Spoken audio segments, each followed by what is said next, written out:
भगवान श्रीकृष्णाने गोकुळामध्ये जे चरित्र केलं त्या चरित्राचा उच्चारच आपल्याला या ठिकाणी करायचा आहे. आचार करायचा, आपल्याकडे मौन नाही ना, आचार करायचा नाही, फक्त उच्चार करायचा आहे. आचार प्रभू श्री रामचंद्रांच्या चरित्राचा करायचा आणि उच्चार हा भगवान श्रीकृष्णांच्या चरित्राचा करायचा. कारण भगवान श्रीकृष्णांचं चरित्र हे उच्चारणीय आहे आणि रामाचं चरित्र आचरणीय आहे. बघा, भगवान श्रीकृष्णासारखं राहणं वागणं आपल्याला शक्य नाही, पण प्रभू श्री रामचंद्रांसारखं राहणं वागणं आपल्याला शक्य आहे. पण भगवान श्रीकृष्णासारखं राहणं वागणं आपल्याला शक्यच नाही. किती पत्न्या होत्या बरं भगवान श्रीकृष्णाला? किती होत्या? 16,100. कोणत्या कोणत्या? तर सांगते, काळजी करू नका. बघा, नरकासूर नावाचा एक राक्षस होता. तो राक्षस प्रत्येक राजाबरोबर युद्ध करायचा. ज्या राजाबरोबर युद्ध केलं त्या राजा हरला की त्या राजाच्या राज्यामध्ये जेवढ्या काही कन्या होत्या सगळ्या कन्यांना, सगळ्या कुमारिकांना तो आपल्या राज्यामध्ये घेऊन यायचा. असं 16,100 कन्या त्याच्या राज्यामध्ये त्याने आणल्या होत्या. या झाल्या 16,100 कन्या त्या राजाने, त्या नरकासुराने त्याच्या राज्यामध्ये घेऊन गेला. आणि ही बातमी भगवान श्रीकृष्णाला समजली की हा असा असा नरकासूर नावाचा राक्षस आहे, तो सगळ्या कन्यांना घेऊन जातो. मग नरकासुराचा भगवान श्रीकृष्णाने वध केला.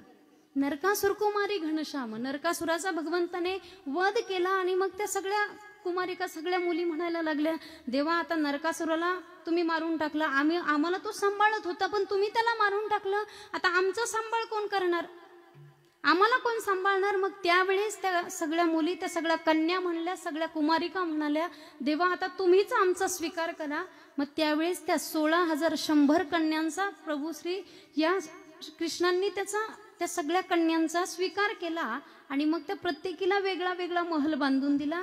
त्या झाल्या 16,100 कन्या, म्हणजे 16,100 भगवान श्रीकृष्णाच्या त्या पत्न्या.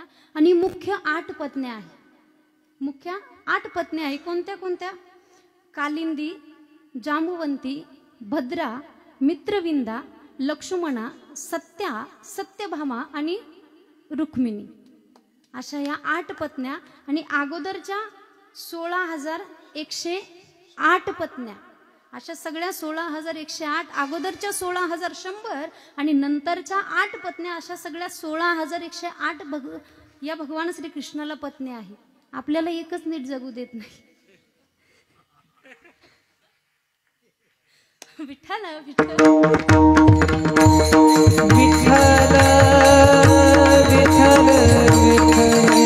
अशा 16,108 पत्न्या भगवान श्रीकृष्णांना होत्या. तरी सुद्धा भगवान श्रीकृष्ण खुश होते, सुखी होते. महाराज म्हणतात की भगवंताने 12 गाव अग्नी गिळला, आपल्याला अगरबत्तीचा चटका लागला तरी 4 दिवस त्याच्याकडे बघत बसतो आपण. म्हणून भगवंताची बरोबरी करणं आपल्याकडून शक्य नाही, आपल्याच्याने ते होणारच नाही. म्हणून त्या भगवान श्रीकृष्णाच्या चरित्राचा, भगवंताच्या चरित्राचा सप्रेम उच्चारच आपल्याला या ठिकाणी करायचा आहे. त्या अगोदर काला म्हणजे काय आपण बघून नंतर भगवान श्रीकृष्णांच्या चरित्राचा उच्चार करू. विठ्ठल विठ्ठल.